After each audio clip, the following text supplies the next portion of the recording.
Welcome to my channel. Today we are going to make an art journal using a theater program, napkins, and gel prints.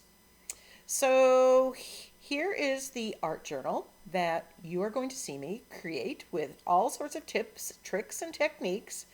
And here is the program that I am going to transform. So this program is, I think, the perfect size. It is 11 inches by 8.5, so the size of regular copy paper. And there are 7 full-size pages plus the cover. So it's a great size, not too big, not too small, easily doable.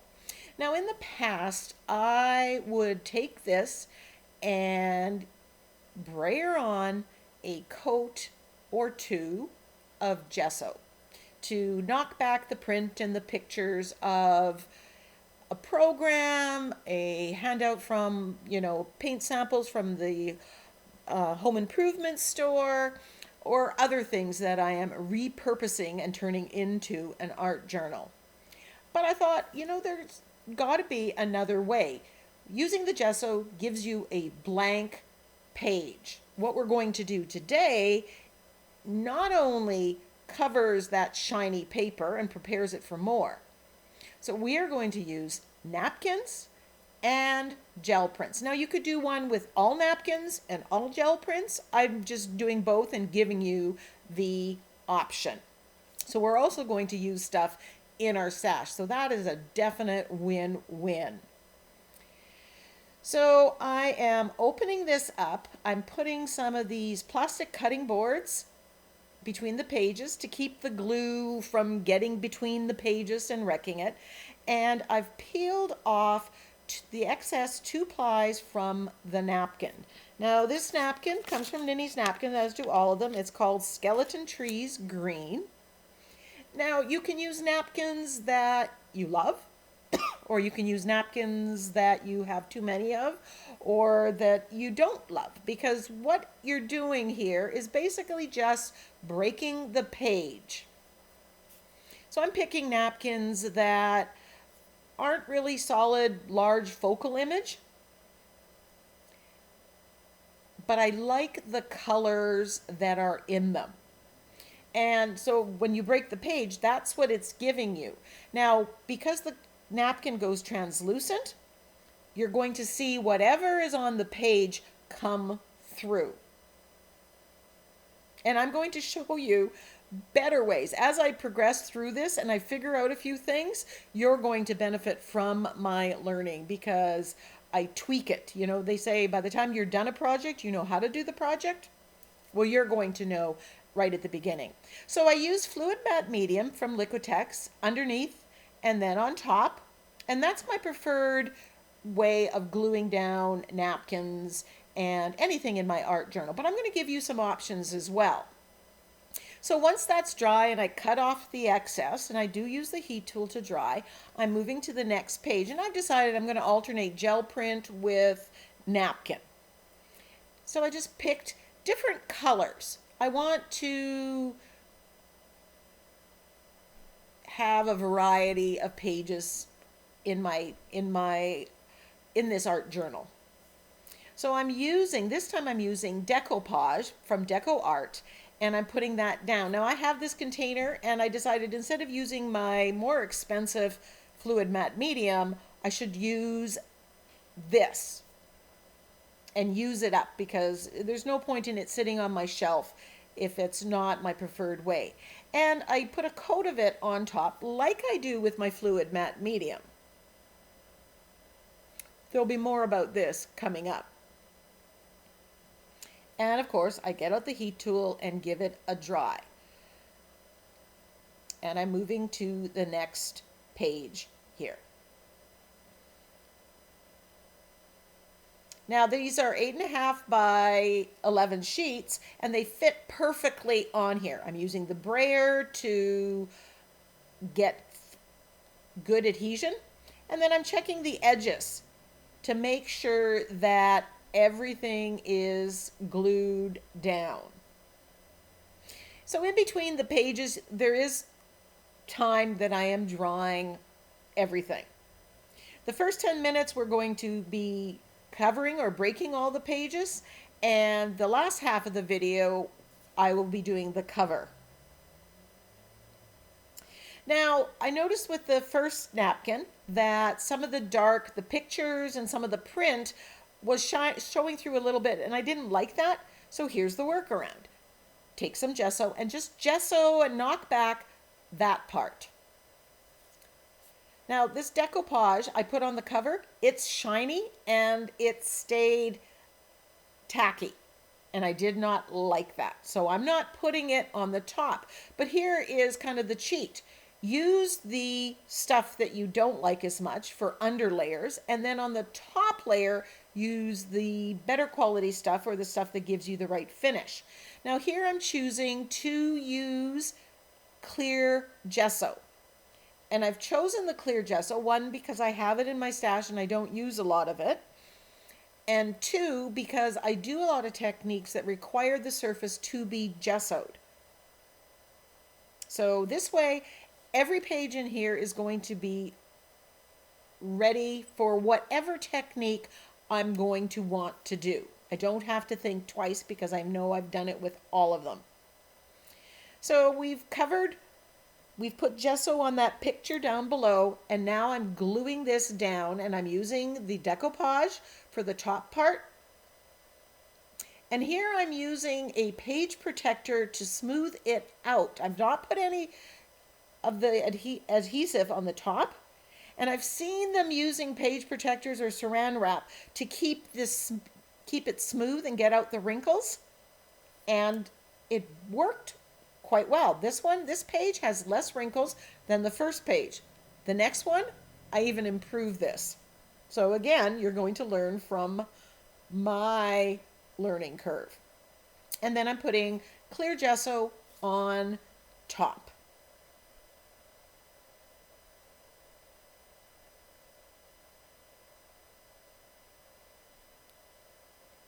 So again, I'm just going to gesso over what I don't want to show through. Just knock it back a little bit so doesn't come through as much.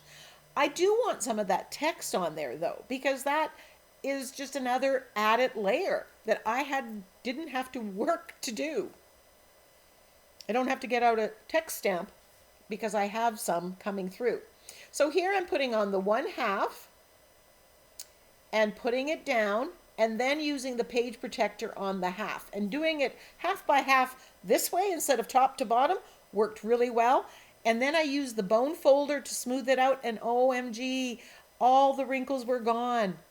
I will be so using my page protector in my napkin journals from now on, and if you haven't tried it, give it a try. So one side is done. Then I'm going to fold the other side down, page protector, bone folder.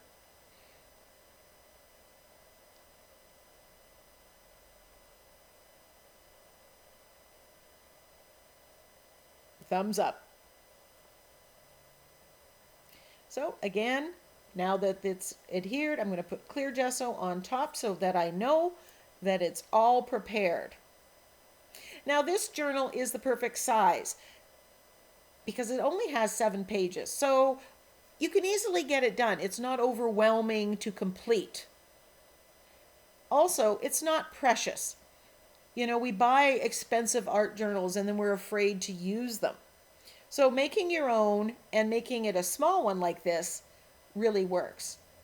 So I'm thinking if I fold this in half, the gel print, and put it in the middle, then it's easier to line up. Little trick. And then to make sure the edges get done, I'm putting glue on the back of the gel print as well.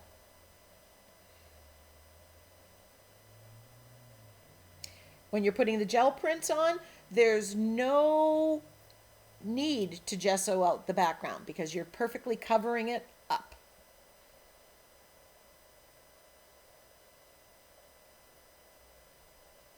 So if you were selecting pages, you know, and you didn't want to have to worry about gesso, on the ones that have pictures like this with lots of dark, you can put gel prints, and ones that just have a lot of text, you could put napkins. Like I said, my goal here was to get a lot of variety, colors, different patterns. So when I go flipping through this and finishing it, which I am going to do, and there will be video tutorials for all of them. So you'll see how I take these pages, these starters, and transform it. Now I'm doing the cover, and I picked colors that I really liked for the cover.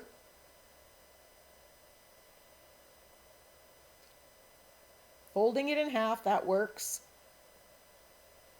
Making sure everything is done and glued down.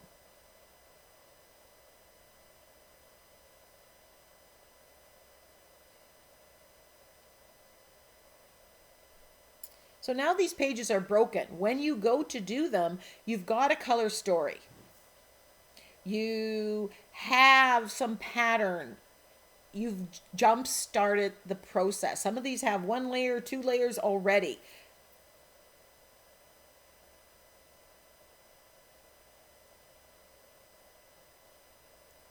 Now, when you look at the edge here, they're not all even. This isn't all perfect, but it feels really good. And I'm going to show you how to deal with this white border. But first, I'm going to let it stand up like this and let it completely dry before I go and do anything else. That will prevent it from sticking together. I decided that I'm going to use my We Are Memory Keeper round corner punch and just round off the edge of the page, the corners of the pages. I like the round edge, just makes it a little more special. Now, some of the text is shining through, and you may not like that. Now, typically I would wait till I was finishing the page, but I wanted to show you how a workaround for that. Take some white gesso on your finger and just lightly put it whatever part you don't want. You're just knocking it back, pushing it into the background, so it's not bothering you. And I find by tapping like this, it's uneven, but it gives that kind of not completely opaque look, but it does enough to just knock that back. Here's that picture I didn't like where it was, so I'm just going to knock it back. It really doesn't interfere with the trees. I would typically wait till I was doing the page to do this, because what I end up doing might determine whether I want something or not. I might end up gluing a focal image over something, so it's kind of a waste of time to do it. But I did want to show you the process. So this one again was called Skeleton Trees. This one's called Wedding Bells. And again, I love the soft color. There's text on that napkin. It's very busy. I'm not sure if I'm going to use any of the elements that are on here, or if it's going to be kind of that soft pastel, pink, blue, yellow color scheme that is all that's going to shine through in the text. Now the other thing, other than tapping with your finger, you can thin the gesso down and do a bit of a whitewash, and that'll knock things back as well. So I'm kind of doing a combination of both of them. This napkin is called Fresh Fruits, and I love the red and the orange red with the greens. At this moment, I have no idea what I'm going to do with that page. Time will tell. So now we have this white border, because I worked on an 8x10 gel plate on an 11 by 8.5 page. So I'm going to show you one way to get rid of the border. On other pages, I'll give you an alternative. So I put the colors that were in the gel print, dioxazine purple and bright aqua. And I'm applying it here with my fingers. You can use a brush, or a makeup sponge. And I'm kind of doing it modeled. I'm putting the purple and the aqua together. I don't want it to be so perfect. You could put a little bit of gesso in there. And off to the side, on the left-hand side, I grabbed the silicone trivet that I used when I made this gel print. So here I'm just adding more, and now I'm going to brayer on some of that bright aqua and stamp on it. Remember, the gel print that's there, the napkin that's there, is the first or second layer. It's the jump start. It's not the finished one. So we can add to it. We can take something away with gesso, depending on where we want the page to go. So there, putting the purple, brayering on the color, and then just using that trivet as a stamp pad, adding some more layers to this background. And purple and bright aqua, really a winning color combination, as is the third color that I'm going to add in here.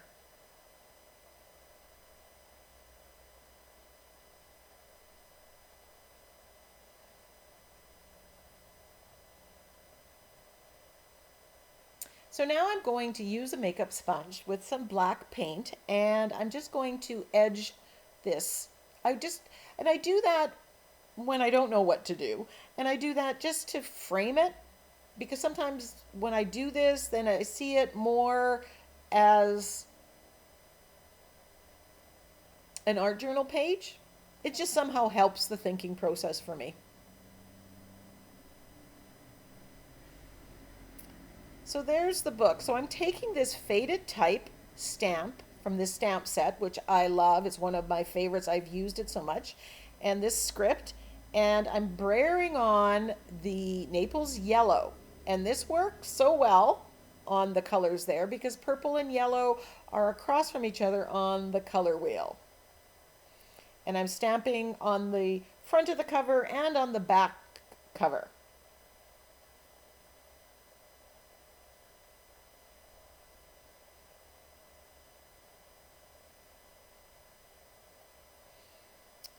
So these three colors, Naples yellow, dioxazine purple, and bright aqua, winners.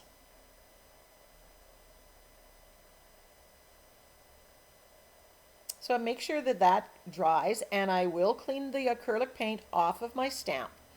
So I went to a online coloring book site called supercoloring.com, and I got this fairy image.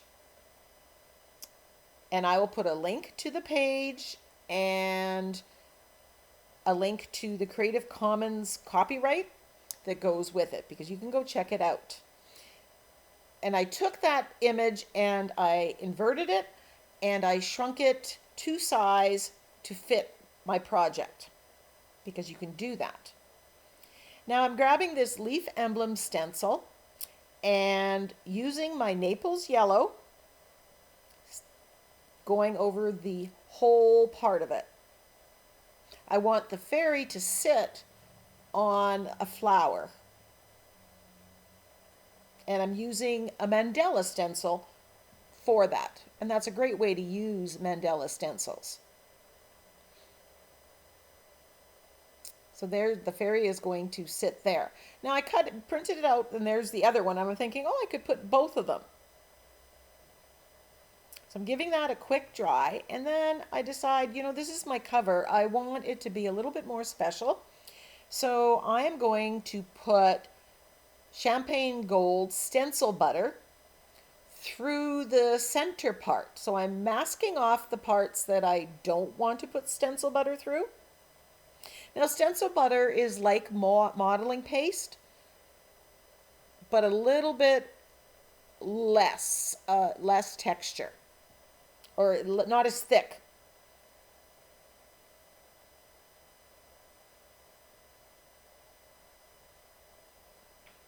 And you can use it like paint, or you can use it like modeling paste, so there's lots of variation. So there, that is with the gold. So now we have some shimmer in the middle of our page. So my fairy is all cut out.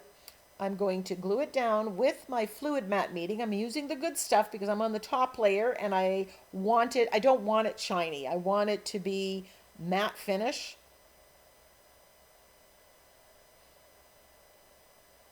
And that's what you'll get with the Liquitex fluid matte medium. Now I was going to keep the fairy white, but I do change my mind. And then I decide I'm going to add this center part of this stencil on the back page, back of the cover. Some of them I'm making them go off the page because that just looks pleasing to the eye.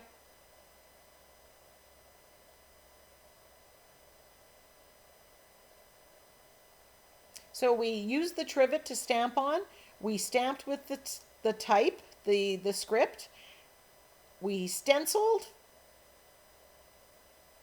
And then we glued the girl. So we have an additional 4 layers already on this spread. Then I want to add one more, and I grab this shelf liner, and I put some black acrylic paint on it, and I'm just stamping some little black dots on it. So they're very, very subtle, but they add that little bit of detail.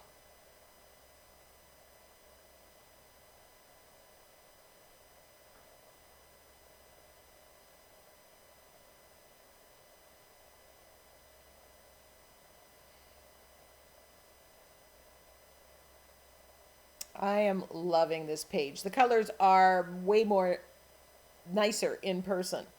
So I grab my iridescent medium, and this is Artist Loft brand, and I decide to just paint the wings, give it some shimmer.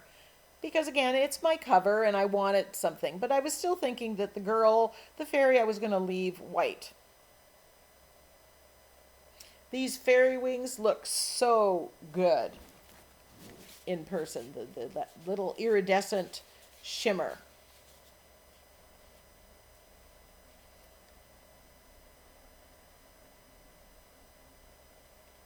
The camera doesn't quite pick it up. Then I paint the skin, and now I am painting the hair. I lost some footage here, sorry for that. But now that it's painted, it doesn't look like raw paper.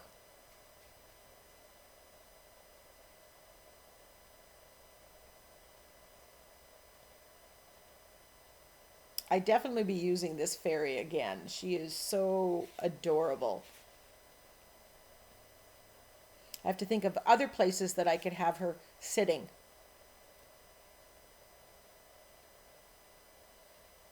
So I'm giving that a dry before I move to the next step. Always important, not always caught on camera though.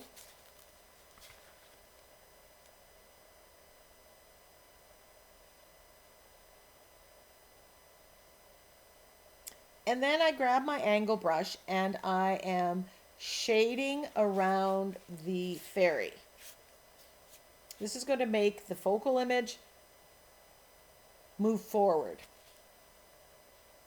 And at the same time, feel like it belongs on the page a little more.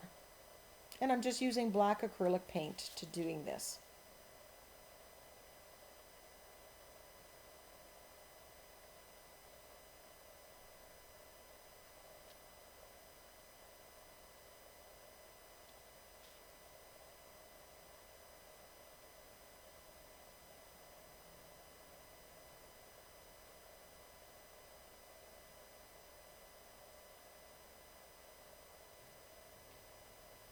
I grab my Fineline applicator bottle with gold paint in it, and I'm just adding those lines on the wings. The paint from the Fineline applicator is somewhat dimensional when it comes out, and just adds that bling.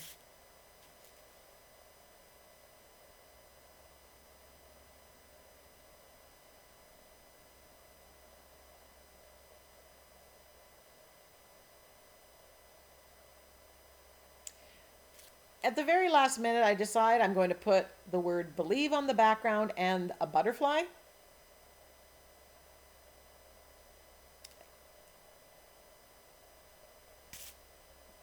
It's not over till it's over. And then I'm shading on that butterfly.